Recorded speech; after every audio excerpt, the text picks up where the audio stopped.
भाई भौणी पवित्र स्नेह प्रेम और सुरक्षार प्रतीक राखी पूर्णिमा जेतिकी पाखी आसुची पाटणा बजार सेतिकी चलचंचल हो उठुछि।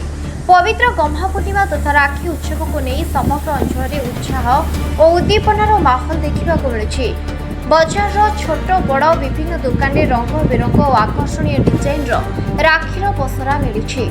बजार में आकर्षणीय राखीर संभार साधारण सूता और जरी राखी आरंभ करी स्टोन रुद्राक्ष चंदन काठ मयूरपुंछ रूपा जड़ित और विभिन्न आधुनिक फैंसी राखी बजार उपलब्ध होउछि।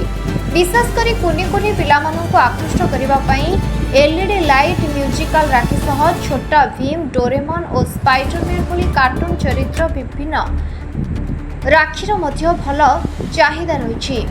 दोकान बजार में ग्राहकों भिड़ दूर दूरांत रहउतबा भाई मानक निकटक डाक कोरियर जोगे राखी पठाइबापी भौणी माने पूर्व किणाकिणी करुवा बेले स्थानीय बजार में ग्राहकों भिड़ जमुछि।